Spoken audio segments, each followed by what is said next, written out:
Indian മഹാസമുദ്ര മേഖലയിലെ geo political സംഘർഷങ്ങൾ ശക്തമാകുന്ന സാഹചര്യത്തിൽ ശ്രീലങ്ക എടുത്ത ഒരു നിർണായക തീരുമാനം അന്താരാഷ്ട്ര ശ്രദ്ധ പിടിച്ചുപറ്റിയിരിക്കുകയാണ്.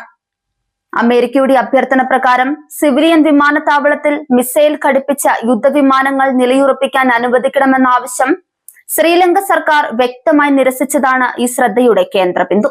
പ്രസിഡന്റ് അനുരാഗ് കുമാര ദിസനായകെ പാർലമെന്റിൽ നടത്തിയ പ്രസംഗത്തിൽ രാജ്യത്തിന്റെ നിഷ്പക്ഷ വിദേശ നയ നിലപാട് വീണ്ടും ഊന്നി പറഞ്ഞുകൊണ്ട് ഈ തീരുമാനത്തിന് പിന്നിലെ കാരണം വിശദീകരിച്ചു. ആഗോള ശക്തികൾ തമ്മിലുള്ള സംഘർഷത്തിൽ ഒരു പക്ഷത്തെയും അനുകൂലിക്കാതെ സ്വതന്ത്രമായ നിലപാട് കൈക്കൊള്ളുകയാണ് ശ്രീലങ്കയുടെ ലക്ഷ്യമെന്ന് അദ്ദേഹം വ്യക്തമാക്കി.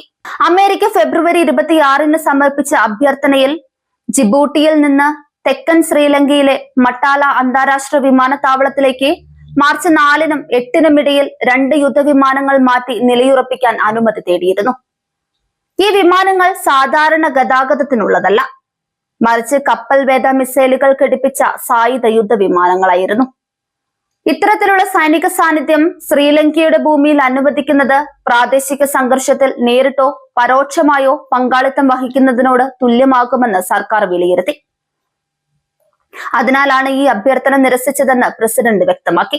ഓരോ രാജ്യത്തിനെതിരെയും സൈനിക നടപടികൾക്ക് പിന്തുണ നൽകാൻ ശ്രീലങ്കയുടെ വ്യോമാതിർത്തിയോ അടിസ്ഥാന സൗകര്യങ്ങളോ ഉപയോഗിക്കാനാവില്ലെന്ന നിലപാടിൽ അദ്ദേഹം ഉറച്ചുനിന്ന് പ്രഖ്യാപിച്ചു. ഈ തീരുമാനം വെറും നയതന്ത്ര പ്രഖ്യാപനം മാത്രമല്ല, നിലവിലെ സുരക്ഷാ സാഹചര്യങ്ങളോട് ബന്ധപ്പെട്ടുള്ള ഒരു നിർബന്ധിത നീക്കവുമാണ്. അടുത്തിടെ ശ്രീലങ്കയുടെ തീരത്ത് നടന്ന സംഭവങ്ങൾ ഈ ഭീഷണിയുടെ ഗൗരവം വ്യക്തമാക്കുന്നു. മാർച്ചിന്റെ തുടക്കത്തിൽ ഒരു അമേരിക്കൻ അന്തർവാഹിനിയും ഇറാനിയൻ നാവിക കപ്പലായ ഐറിസ് ഡേനയും തമ്മിലുണ്ടായ കൂട്ടിയിടി വലിയ ദുരന്തമായി മാറി. ഈ അപകടത്തിൽ കപ്പലിന് ഗുരുതര നാശനഷ്ടമുണ്ടായതോടൊപ്പം നിരവധി ജീവനുകൾ നഷ്ടപ്പെട്ടു. ശ്രീലങ്കൻ സൈന്യം ഉടൻ തന്നെ രക്ഷാപ്രവർത്തനങ്ങളിൽ ഏർപ്പെട്ടു. ചില നാവികരെ ജീവനോടെ രക്ഷിക്കുകയും നിരവധി മൃതദേഹങ്ങൾ കണ്ടെത്തുകയും ചെയ്തു. ഈ സംഭവം ശ്രീലങ്കയുടെ തീരപ്രദേശങ്ങളിൽ തന്നെ അന്താരാഷ്ട്ര സംഘർഷത്തിന്റെ ഭാഗമാകുന്നുവെന്ന യാഥാർത്ഥ്യം മുന്നിൽ കൊണ്ടുവന്നു. ഇതിനു പിന്നാലെ ഇറാനിയൻ കപ്പലുകളുമായി ബന്ധപ്പെട്ട മറ്റു സംഭവങ്ങളും സ്ഥിതിഗതികൾ കൂടുതൽ സങ്കീർണമാക്കി. ഐറിസ് ബുഷർ എന്ന ഇറാനിയൻ കപ്പലിന് ശ്രീലങ്കൻ സമുദ്രാതിർത്തിയിൽ പ്രവേശിക്കാൻ അനുമതി നൽകുകയും അതിലെ ജീവനക്കാർ കൊളംബോയിൽ അഭയം പ്രാപിക്കുകയും ചെയ്തു.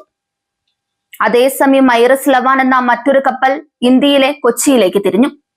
ഈ സംഭവങ്ങൾ ഇന്ത്യൻ മഹാസമുദ്രം ഇപ്പോൾ പ്രധാന ശക്തികൾ തമ്മിലുള്ള സാന്നിധ്യ മത്സരത്തിന്റെ കേന്ദ്രമായി മാറിയിരിക്കുന്നുവെന്ന് സൂചിപ്പിക്കുന്നു. അതോടൊപ്പം ഇറാനും ശ്രീലങ്കയോട് സമാനമായി അഭ്യർത്ഥനകൾ ഉന്നയിച്ചതും ശ്രദ്ധേയമാണ്. അമേരിക്കയുടെ അഭ്യർത്ഥനയ്ക്ക് സമാനമായി കൊളംബോയിൽ 3 യുദ്ധക്കപ്പലുകൾ നങ്കൂരമിടാൻ ഇറാൻ അനുമതി തേടിയതായി പ്രസിഡന്റ് വെളിപ്പെടുത്തി. ഒരു പക്ഷത്തിന് അനുമതി നൽകിയാൽ മറ്റേ പക്ഷത്തിനും അതേ സൗകര്യം നൽകേണ്ട സാഹചര്യം ഉണ്ടാകുമെന്നതിനാൽ ഇരു അഭ്യർത്ഥനകളും ഒരുപോലെ നിരസിക്കുകയായിരുന്നു സർക്കാരിന്റെ തീരുമാനം. ഈ നിലപാട് ശ്രീലങ്കയുടെ നിഷ്പക്ഷത വെറും വാക്കുകളിൽ ഒതുങ്ങുന്നതല്ല, പ്രായോഗികമായി നടപ്പിലാക്കപ്പെടുന്ന ഒരു നയമാണെന്നത് വ്യക്തമാക്കുന്നു. ശ്രീലങ്കയുടെ ഈ നിലപാട് സാമ്പത്തികവും നയതന്ത്രപരവുമായ സങ്കീർണതകൾക്കിടയിലും എടുത്തതാണ്. അമേരിക്ക രാജ്യത്തിന്റെ ഏറ്റവും വലിയ കയറ്റുമതി വിപണിയാണ്. അതേസമയം ശ്രീലങ്കം ചായ വാങ്ങുന്ന പ്രധാന രാജ്യങ്ങളിലൊന്നാണ് ഇറാൻ. ഇരു രാജ്യങ്ങളുമായും തന്ത്രപരമായ ബന്ധം നിലനിർത്തേണ്ട സാഹചര്യമുള്ളപ്പോൾ ഒരു വശത്തേക്ക് ചായുന്നത് ദീർഘകാല പ്രത്യാഘാതങ്ങൾ സൃഷ്ടിക്കാനിടയുണ്ട്. അതിനാൽ ഈ സമവാക്യം സൂക്ഷ്മമായി കൈകാര്യം ചെയ്യേണ്ടത് ശ്രീലങ്കയ്ക്ക് നിർണായകമാണ്. ഐക്യരാഷ്ട്രസഭയുടെ സുരക്ഷാ കൗൺസിലിൽ ഇറാനെ സംബന്ധിച്ച പ്രമേയത്തിൽ നിന്ന് ശ്രീലങ്ക വിട്ടുനിന്നതും ഈ നിഷ്പക്ഷ സമീപനത്തിന്റെ ഭാഗമായാണ് വിലയിരുത്തപ്പെടുന്നത്.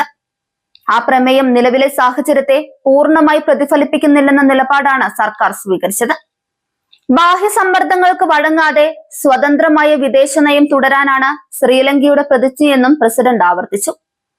മൊത്തത്തിൽ ഈ സംഭവ വികാസങ്ങൾ ഇന്ത്യൻ മഹാസമുദ്ര മേഖലയിലെ ജിയോ പൊളിറ്റിക്കൽ പ്രാധാന്യം വീണ്ടും ഉയർത്തിക്കാട്ടുകയാണ്. ആഗോള ശക്തികൾ തമ്മിലുള്ള മത്സരം ശക്തമാകുന്ന സാഹചര്യത്തിൽ ചെറിയ രാജ്യങ്ങൾ പോലും വലിയ സമ്മർദ്ദങ്ങൾ നേരിടേണ്ടി വരുന്നുണ്ട്. ഈ സാഹചര്യത്തിൽ നിഷ്പക്ഷത നിലനിർത്താനുള്ള ശ്രീലങ്കയുടെ ശ്രമം അന്താരാഷ്ട്ര ബന്ധങ്ങളിൽ സ്വതന്ത്രവും തുല്യതയും നിലനിർത്താനുള്ള ഒരു മാതൃകയായി കാണപ്പെടുന്നു.